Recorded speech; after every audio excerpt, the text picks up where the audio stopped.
नेताजी सुभाष चंद्र बोस का जन्म 23 जनवरी सन 1897 को ओडिशा के कटक शहर में हिंदू कायस्थ परिवार में हुआ था। उनके पिता का नाम जानकीनाथ बोस और मां का नाम प्रभावती था। जानकीनाथ बोस कटक शहर के मशहूर वकील थे। उन्होंने कटक की महापालिका में लंबे समय तक काम किया था और वे बंगाल विधानसभा के सदस्य भी रहे थे। अंग्रेज सरकार ने उन्हें राय बहादुर का खिताब दिया था। प्रभावती देवी के पिता का नाम गंगानारायण दत्त था। दत्त परिवार को कोलकाता का एक कुलीन परिवार माना जाता था। प्रभावती और जानकीनाथ बोस की कुल मिलाकर 14 संतानें थीं, जिसमें 6 बेटियां और 8 बेटे थे। सुभाष उनकी 9वीं संतान और 5वें बेटे थे। अपने सभी भाइयों में से सुभाष को सबसे अधिक लगाव शरद चंद्र से था। शरद बाबू प्रभावती और जानकीनाथ के दूसरे बेटे थे।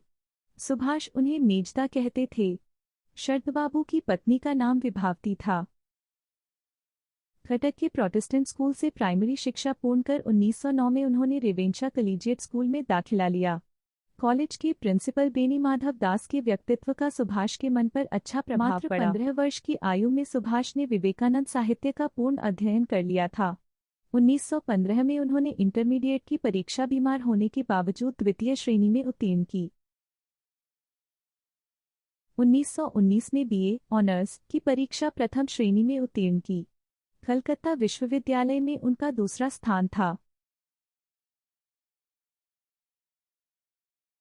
पिता की इच्छा थी कि सुभाष आईसीएस बने, किंतु उनकी आयु को देखते हुए केवल एक ही बार में यह परीक्षा पास करनी थी।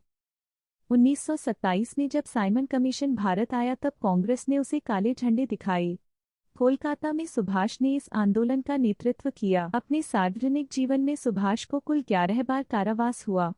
सबसे पहले उन्हें 16 जुलाई 1921 में 6 महीने का कारावास हुआ। सन 1933 से लेकर 1936 तक सुभाष यूरोप में रहे। यूरोप में सुभाष ने अपनी सेहत का ख्याल रखते हुए अपना कार्य बदस्तूर जारी रखा। वहां वे इटली के नेता मुसोलिनी से मिले, जिन्होंने उन्हें भारत के स्वतंत्रता संग्राम में सहायता करने का वचन दिया।